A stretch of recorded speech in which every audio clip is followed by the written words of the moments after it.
is that we want it to be a safe event. We want it to be lawful and peaceful demonstrations and protests. We've had a number of those here in Phoenix, and we know how to deal with those. It's just kind of the unknown in this particular case that is most challenging. I want to follow up with you in a second just about what you've been monitoring. But first, can you tell me anything more? I mean, we just heard from the organizer of the event talking to Anderson last night, but who are these people who are holding this rally, holding this event? Well, I'm not going to, and not in a position to where I'm going to further them and or a cause that may be misguided somewhat, but I will tell you that there are different event organizers and different groups have come on. This has become an issue where we have a freedom of the right to bear arms, the freedom of religion, a freedom of speech, and so we have a number of groups that have now taken on different causes for this particular rally, which is part of what has caused it to grow in size or at least in interest. And so, you know, we have ways of monitoring those groups and trying to figure out numbers, but it is a very scattered group of individuals, certainly with different causes that, for the most part, are signing on and signing up to come to this tonight. And as you pointed out, the biggest variable being the unknown. What is challenge number one, Sergeant, when it comes to that? Well, challenge, you know, it's not dealing with the numbers of people. Police organizations, including Phoenix, across the country deal with protests and demonstrations and a lot of people gathering. It's a case like this one where the challenge becomes trying to anticipate unlawful activity that might occur in conjunction with the event. You don't know what that's going to be.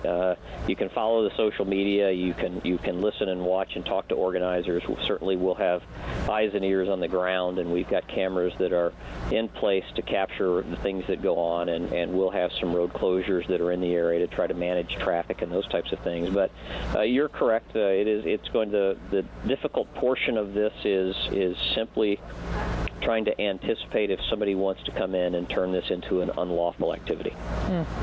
Sergeant Crump, thank you so much. We'll be watching. I hope all stays quiet. I hope you don't have too much of a job to do later on. I appreciate you on the phone. Also with me, you know, in Phoenix, people of so many different religions are coming together to fight back against this message of this rally. Want to bring in U.S. Muslim Youth Group leader Harris Zafar, keynote speaker at a religiously inclusive rally planned tomorrow in Phoenix. So, Harris, thank you so much for coming on. And I just have to ask you first, you know, hearing about this event, hearing about this contest, your response.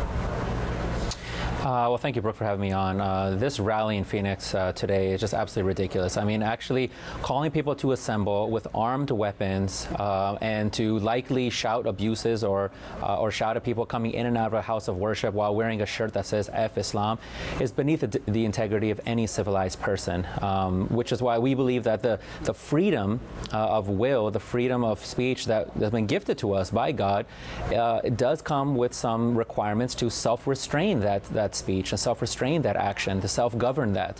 That this freedom of will, this freedom of speech does not give us a license to act stupid. Far from it. It actually implies the requirements that human beings are rational subjects. And for that reason, like you said, the Ahmadiyya Muslim community has been organizing a Stop the Crisis event tomorrow, which actually, the only correction is I'm not the keynote speaker. We have another member of our community who is the keynote speaker. But the whole intention behind that is working with other groups to build understanding, and we don't do this because we think that we're some rational subjects.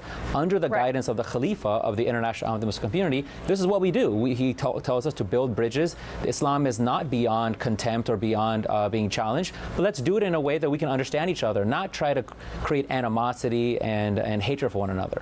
Understood. Unfortunately, not everyone gets along, and the notion of Islamophobia, this is not news. I guess my question to you being, you know very well, freedom of expression is what folks on the other side would be arguing here. And so how would you request these other folks to be able to express their views, perhaps not in this manner? What would you tell them?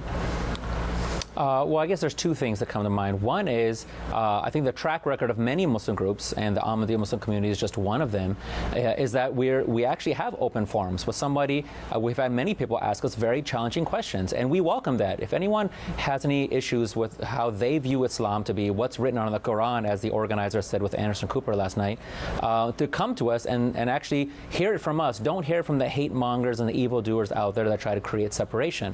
But then secondly, as a society, society, the same way we would push back against homophobic acts or rhetoric, usages of the N-word, all the things that we know as a society are legally protected, but that we just wouldn't accept, that we should be able to push back and say that you are the ones that's causing division and discord, and so let's find a better way to deal with one another. And so for us, it's just dialogue. We're willing to have dialogue even with those that oppose us. Which is why Pamela Geller doesn't want a dialogue. She wants a monologue, and she's the one that's kind of one of the the brains behind this type of movements.